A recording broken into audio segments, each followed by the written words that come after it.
भारत के प्रधानमंत्री मोदी जी हैं या डोनाल्ड ट्रंप?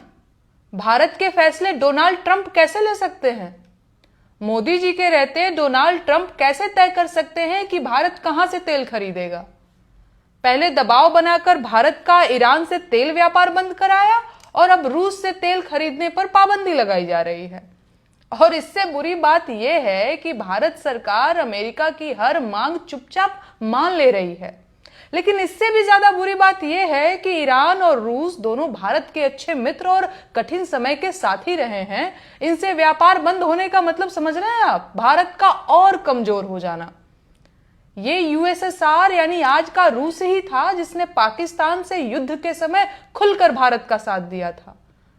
उस दौर में अमेरिका पाकिस्तान के साथ खड़ा था, लेकिन यूएसएसआर यानी रूस की मदद से ही हम पाकिस्तान और अमेरिका को सही जवाब दे पाए थे। और आज भारत की सरकार अमेरिका के कहने पर रूस से तेल खरीदना बंद कर रही है। कुछ समझ पा रहे हैं आप? क्या ये साधारण बात सरकार नहीं समझ रही है कि अमेरिका भारत को अलग थलग कर देना चाहता है?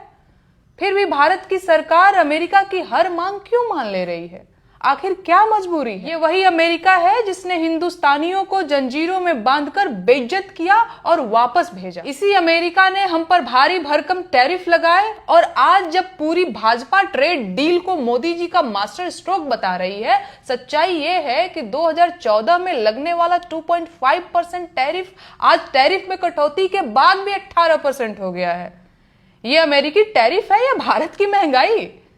भारत किससे व्यापार करेगा, किससे तेल खरीदेगा, किससे हथियार खरीदेगा, अपने प्रोडक्ट किसे बेचेगा, ये सिर्फ और सिर्फ भारत तय कर सकता है, कोई और नहीं। और अगर भारत ये खुद तय नहीं कर रहा है तो मेरा यकीन कीजिए भारत की बागडोर गलत हाथों में है। गुलाम भारत में भारत के फैसले लंदन में होते थे। मोदी जी के भारत में भारत के फैसले अमेरिका ले रहा है। ये विश्वगुरु बनने के लक्षण है या गुलामी के? आजादी से पहले गुलाम भारत में ब्रिटेन मैनचेस्टर के कपड़ों को बढ़ावा देने के लिए भारत के कपड़ों पर भारी भरकम टैक्स लगाया गया था, जिसने भारतीय बुनकरों की कमर तोड़ दी थी। ढाका का मलमल उद्योग पूरी दुनिया के मलमल का बेताज बादशाह हुआ करता था। वहां के बुनकरों के अंगूठे कटवा दिए गए, लेकिन लंदन के कपड़ों को भारत में लगभग बिना टैक्स के भेजा गया। इन विदेशी कपड़ों ने भारत के कपड़ा उद्योग को तहस नहस कर दिया था और भारतीय उत्पादक, निर्यातक और कारीगर, मजदूर सब बर्बाद हो गए थे। तब भारत का शासन ब्रिटेन के ही कर्मचारी चला रहे थे, तो ऐसा होना स्वाभाविक था। लेकिन आज के भारत की क्या मजबूरी है?